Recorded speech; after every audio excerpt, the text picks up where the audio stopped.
Last week, we discovered that light and shadow exist. Big news.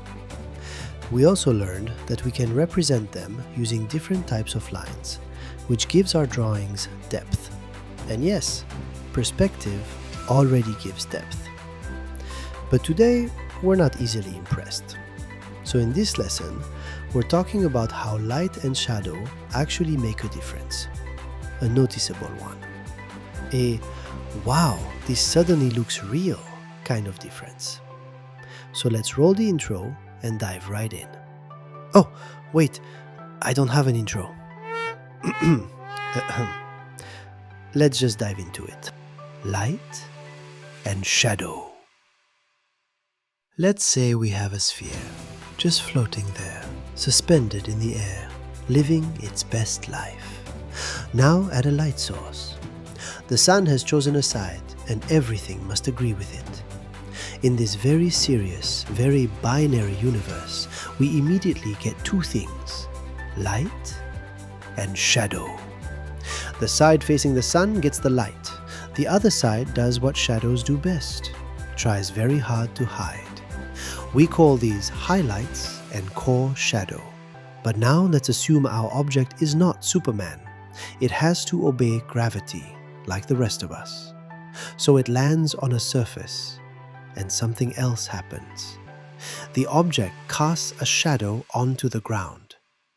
This is called a cast shadow. Very creative name. But here's the fun part. The light that hits the ground doesn't just give up. It bounces back, and suddenly our object is being lit from underneath. Surprise! This is reflected light, a very polite secondary light source, and how strong it is depends entirely on the surface below. Bright surface, more light. Dark surface, not so much. Physics. Hatching. Now that we've politely skimmed the theory, let's see how we actually use light and shadow in our superhero drawings. Because theory is great, but lines on paper are better. So here I've got 4 squares. In the first square, I'll use simple parallel lines. Nothing fancy, just lines agreeing with each other. In the second square, the lines go vertical. Same idea, different attitude. But for some more intensity, we can add diagonal lines. We stack diagonals on top of diagonals. More lines, more darkness. No extra effort, just commitment. Then we loosen up. Quick strokes, about 45 degrees. Fast, light, and slightly irresponsible. This is called hatching, and there are many styles: cross-hatching, directional hatching, texture-based hatching. We're not memorizing names today. We're just noticing one thing. More lines equals darker. Fewer lines equals lighter. That's it. And once this clicks, you can throw it straight into your drawings. Same shapes, same heroes, just better light.